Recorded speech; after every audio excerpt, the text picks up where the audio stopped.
अस्सलाम वालेकुम नाज़रीन। आपने कोर्सेज़ करने हैं और उसके लिए आपने स्क्रीनिंग टेस्ट देना है, जिसको हम कहते हैं कि एनटीएस का आपने टेस्ट देना है नेफ्टिक के कोर्सेज़ करने के लिए। तो उसमें इंग्लिश का जो पोर्शन होता है, इंग्लिश ग्रामर का, उसके लिए आपको टॉप 50 एमसीक्यूज़ बताए जाएंगे इस वीडियो के अंदर। और इस वीडियो के अंदर आपको सिर्फ एमसीक्यूज़ नहीं बताए जाएंगे, उनके कॉन्सेप्ट बताए जाएंगे, ताकि आपने जो टेस्ट देना है वो इस कॉन्सेप्ट की बेस पे आप इंग्लिश के अपने एमसीक्यूज़ जो हैं उनको क्लियर कर सकें। तो देखते हैं, क्वेश्चन नंबर 1 है हमारे पास, choose the correct indirect speech. English के टेस्ट के लिए आपने बेसिक जो डायरेक्ट से इनडायरेक्ट के रूल्स हैं वो आपने याद करने हैं। तो अभी ये वाला क्वेश्चन देखते हैं। क्वेश्चन नंबर 1 है, she said I am reading a book. ये एक प्रेजेंट कंटिन्यूअस का टेंस है, इसको आपने इनडायरेक्ट में चेंज करना है। जब हम इसको इनडायरेक्ट में चेंज करते हैं तो हमारे पास आता है she said that she was reading a book. यानी जो प्रेजेंट के हेल्पिंग वर्ब हैं एम, ये वाज में चेंज हो गया, और रीडिंग ए बुक ये इसी तरह आ जाएगा। तो इसके बाद क्वेश्चन नंबर 2 है हमारे पास, identify the correctly spelled word. यानी ये 4 ऑप्शन है, इनमें से सही स्पेलिंग वाले हम ना वर्ड ढूंढना है। तो जो सही स्पेलिंग है अकरेंस के वो हैं OCCURRENCE। ये सही स्पेलिंग है, आपने इस वर्ड के सही स्पेलिंग याद करने हैं। आगे क्वेश्चन नंबर 3 है, choose the correct synonym of benevolent. Benevolent एक वर्ड है, इसका सिनोनिम हमने ढूंढना है। बेनीवोलेंट का मतलब होता है कि कोई पर्सन है वो बहुत ज़्यादा काइंड है। तो जिनरस, इसका बी वाला ऑप्शन ठीक है, बेनीवोलेंट का ये सिनोनिम है। आगे क्वेश्चन नंबर 4 है, फाइंड द एंटोनिम ऑफ विवर्ड। विवर्ड एक वर्ड है, इसका जो एंटोनिम है वो है डल। विवर्ड का मतलब होता है कि कोई भी पर्सन बहुत ज़्यादा ब्राइट है, वो अच्छी समझ बूझ रखने वाला है, और इसका जो एंटोनिम है वो डल होता है। आगे क्वेश्चन नंबर 5 है, choose the correct preposition. She is afraid dash dogs. तो अफ्रेड के बाद ऑफ प्रेपोजिशन आती है। प्रेपोजिशन के भी काफ़ी एमसीक्यूज़ पूछे जाते हैं टेस्ट के अंदर। तो लास्ट पे मैं आपको इस वीडियो के लास्ट पे प्रेपोजिशन के काफ़ी एमसीक्यूज़ जो हैं उनकी एमसीक्यूज़ आपको दे दूँगी, ताकि आप उनको अच्छे से पढ़ लें। तो यहाँ पे she is afraid of dogs आएगा, यानी ए वाला ऑप्शन इसका राइट है। आगे क्वेश्चन नंबर 6 है, she bought dash Apple from the market. यहाँ पे हमने सही करेक्ट आर्टिकल लगाना है। आर्टिकल यानी ए एंड द, इसमें से इन तीनों में से हमने एक करेक्ट लगाना है। तो चूंकि एप्पल है, ए से एप्पल स्टार्ट हो रहा है, इसलिए हम एन लगाएंगे यहाँ पे article. She bought an apple from the market. आगे क्वेश्चन नंबर 7 है, identify the correct passive voice. जिस तरह मैंने आपको पहले वाला एमसीक्यूज बताया था, उसमें मैंने कहा था कि डायरेक्ट इनडायरेक्ट के आपने रूल्स याद करने हैं, इसी तरह एक्टिव पैसिव के भी आपने रूल्स याद करने हैं। तो सेंटेंस है हमारे पास, they completed the project on time. इसको जब हम पैसिव में चेंज करेंगे तो ये आ जाएगा, the project was completed on time. जब आप इसके रूल्स पढ़ेंगे कि किस टेंस को जब एक्टिव में होता है तो हमने पैसिव में कन्वर्ट करते वक्त कौन से टेंस में चेंज करना है, तो आपको इसकी समझ आ जाएगी। आपने एक्टिव पैसिव के रूल ज़रूर याद कर लेने हैं। आगे क्वेश्चन नंबर 8 है, विच सेंटेंस इज़ ग्रामेटिकली करेक्ट। तो बी वाला ऑप्शन इसका करेक्ट है, he does not like Apple. ये हमारे पास ग्रामेटिकली करेक्ट है, क्योंकि ही के बाद ही एक सिंगुलर है, तो इसमें डज आया, यानी ई एस का एडिशन किया, नॉट लाइक एप्पल्स। तो ये हमारे पास करेक्ट बन गया, ग्रामेटिकली करेक्ट सेंटेंस। आगे क्वेश्चन नंबर 9 है, choose the correctly punctuated sentence. यानी कौन सा ऐसा सेंटेंस है जिसमें सही से पंक्चुएशंस लगी हुई हैं। तो ये ए वाला ऑप्शन है, इसका राइट है। Where are you going asked my mother. ये इसके 2 इन्वर्टेड कोमास लगे हुए हैं और क्वेश्चन मार्क भी लगा हुआ है, इसलिए ये हमारा ग्रामेटिकली और पंक्चुएटेड करेक्ट सेंटेंस है। आगे क्वेश्चन नंबर 10 है, identify the correct form of verb. यानी इस फिल इन द ब्लैंक के अंदर हमने करेक्ट फॉर्म ऑफ वर्ब लगानी है। तो इसका सी वाला ऑप्शन ठीक है, he had completed the work before I arrived. आगे क्वेश्चन नंबर 11 है, फाइंड द एरर। यानी she told that she was tired, इसके अंदर हमने एरर बताना है। तो बी वाला ऑप्शन इसका राइट है, शी टोल्ड। अगर इसकी जगह पे यानी ये करेक्ट, इसके अंदर कोई एरर है नहीं, ये बिल्कुल ठीक है सेंटेंस। तो हम डी वाला ऑप्शन लगाएंगे, नो एरर। आगे क्वेश्चन नंबर 12 है, करेक्ट दी सेंटेंस। यानी she was she go to school every day, ये आपके पास एक सेंटेंस है, इसको हमने करेक्ट करना है। तो हमें पता है शी एक सिंगुलर है, इसके साथ हम ई एस का एडिशन करेंगे तो गोस आ जाएगा। तो जब हम गोस लगाएंगे तो हमारे पास बी वाला ऑप्शन इसका राइट बन जाएगा, she goes to school every day, ये इसका करेक्ट आंसर है। आगे क्वेश्चन नंबर 13 है, चूज़ द करेक्ट सेंटेंस। तो 13 वाले हमने करेक्ट सेंटेंस बताना है। तो इसमें सी वाला ऑप्शन जो है, सी वाला जो सेंटेंस है वो बिल्कुल ठीक है, ग्रामेटिकली ठीक है। आई सा हिम यस्टरडे, इसलिए इसका सी वाला ऑप्शन ठीक है। आगे क्वेश्चन नंबर 14 है, स्पॉट द एरर, यानी ये जो सेंटेंस लिखा हुआ है, the boy was very tired so he slept in this class, इसके अंदर हमने एरर बताना है। तो हम देखेंगे इसके अंदर कोई एरर नहीं है, ये ग्रामेटिकली ठीक सेंटेंस है। तो ये हमारे हम डी वाला ऑप्शन लगा देंगे, नो एरर। आगे क्वेश्चन नंबर 15 है, सेलेक्ट द करेक्ट प्रोनाउन, हमने सही वाली प्रोनाउन इसके अंदर लगानी है। Neither of the boys did his homework, his यहाँ पे करेक्ट प्रोनाउन आएगी, क्योंकि जो मेल है उसके लिए हम हिज प्रोनाउन इस्तेमाल करते हैं।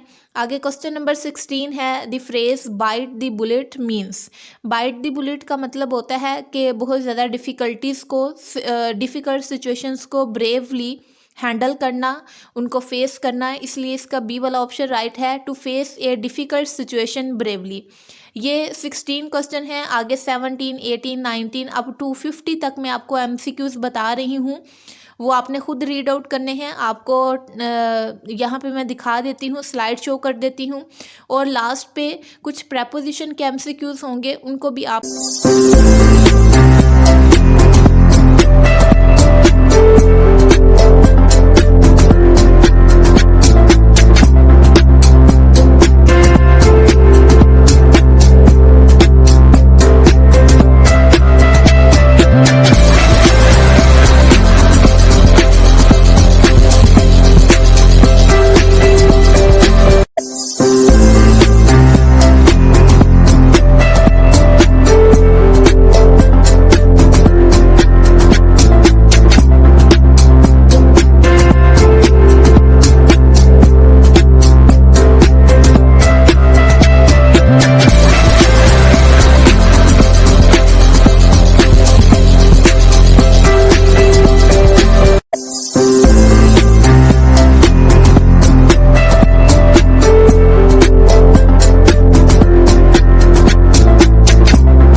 आपके लिए काफ़ी इंपॉर्टेंट है।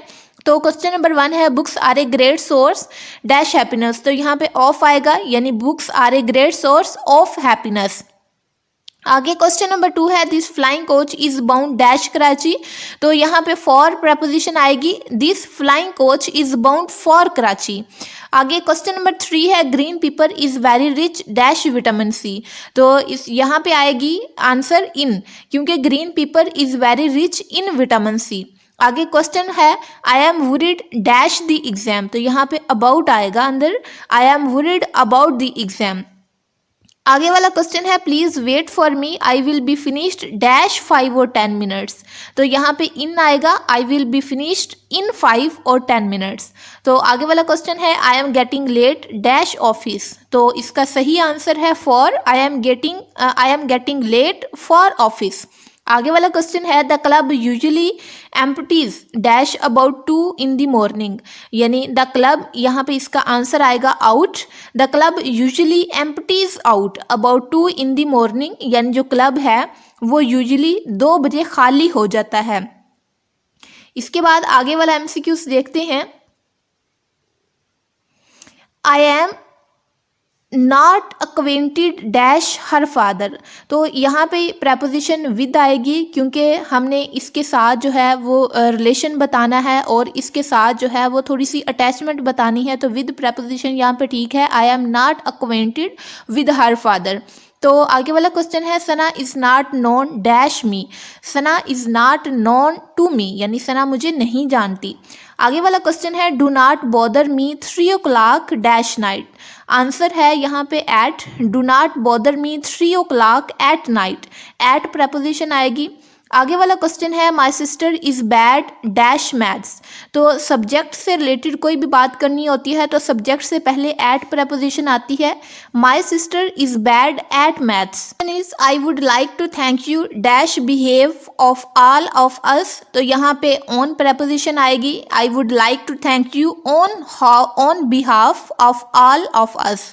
आगे वाला क्वेश्चन है please do not interfere dash my personal affairs. तो यहाँ पे इन प्रपोजिशन आएगी, please do not interfere in my personal affairs. The next question is Nafisa is afraid dash spiders. तो यहाँ पे ऑफ प्रपोजिशन आएगी, Nafisa is afraid of spiders, यानी जो नफीसा है वो स्पाइडर से डरती है। The next question is the railway track runs dash the river. तो अक्रॉस यहाँ पे प्रपोजिशन आएगी, the railway track runs across the river. The next question is she is angry dash you. तो यहाँ पे विद प्रपोजिशन आएगी, she is angry with you. The next question Danish came out dash his office looking tired and worried. तो यहाँ पे of preposition आएगी, Danish came out of his office looking tired and worried. आगे वाला क्वेश्चन है his people built many memorable या memorial his greatness. तो to यहाँ पे प्रपोजिशन आएगी, his people built many memorial to his greatness, यानी जो उसकी ग्रेटनेस है, उसकी अच्छाई है, उससे काफ़ी यादें बनी हुई हैं। इसके बाद नेक्स्ट वाले पेज के एमसीक्यूज देखते हैं। आई सा यू डांसिंग डैश पार्टी। तो यहाँ पे एट दी प्रपोजिशन आएगी, आई सा you dancing at the party. Next question I am proud dash my brother. तो इसका बी ऑप्शन है, यानी of, I am proud of my brother. आगे क्वेश्चन है the candidate shell abide dash all directions instructions and regulations issued by the department. तो यहाँ पे bye preposition आएगी। ये जो अबाइड का वर्ड है, ये जहाँ पे भी आ जाए इसके साथ प्रपोजिशन बाय आती है, तो इसलिए यहाँ पे हम सी ऑप्शन लगाएंगे। The candidates shall abide by all directions instructions regulations issued by the department. आगे वाला क्वेश्चन है Usman is afraid dash dog. तो अफ्रेड के साथ ऑफ आती है प्रपोजिशन। सेंटेंस कोई भी हो, अगर अफ्रेड का वर्ड आ गया तो इसके आगे प्रपोजिशन ऑफ आएगी। Usman is afraid of dog. The next question is the man was charged dash murder. तो यहाँ पे चार्ज्ड के साथ विद प्रपोजिशन आती है, इसलिए हम लगाएंगे the man was charged with murder. आगे वाला क्वेश्चन है he is responsible dash the president for his decisions. यहाँ पे टू प्रपोजिशन आएगी, he is responsible to the president for his decision. The next question is he looks upset, I think he took the criticism dash heart. यहाँ पे to preposition आएगी, he looks upset, I think he took the criticism dash to heart, यानी ही looks upset, I think he took the criticism to heart, यानी वो upset दिखाई दे रही है क्योंकि उसके ऊपर जो क्रिटिसिज्म की गई थी वो उसने दिल पे ले ली है। उसके बाद आगे वाले पेज के एमसीक्यूज देखते हैं। I am used dash speaking English, I am used to speaking English. यहाँ पे यूज्ड टू का मतलब ये है कि एक पर्सन है वो उसके लिए रोज़ का मामला है इंग्लिश बोलना, वो इंग्लिश बोलने के लिए यूज्ड टू है। जिस तरह हम उर्दू बोलते हैं तो उसी तरह एक पर्सन जो है वो इंग्लिश बोलने में महारत रखता है, यूज्ड टू है उसके लिए। The next question is the jar was full dash oil, तो इसका आंसर है ऑफ ऑयल, यानी the jar was full of oil. यहाँ पे प्रपोजिशन लगेगी सही वाली। आगे है he is fully contented dash his life, तो यहाँ पे विद प्रपोजिशन आएगी, यानी he is fully contented with his life. आगे वाला क्वेश्चन है Aqsa is travelling dash the school, तो आंसर है towards, Aqsa is travelling towards the school. The next question you can not always pass dash appearance, तो यहाँ पे बाय आएगा, पास के साथ बाय प्रपोजिशन आती है, you can not always pass by appearance. आगे क्वेश्चन है as dash me I will be happy to lend a hand, तो यहाँ पे फॉर प्रपोजिशन आएगी, एज फॉर मी, यानी जहाँ तक मेरी बात है I will be happy to lend a hand. Last वाला क्वेश्चन है we arrived dash the station an hour late, we arrived at the station an hour late, यहाँ पे एट प्रपोजिशन आएगी।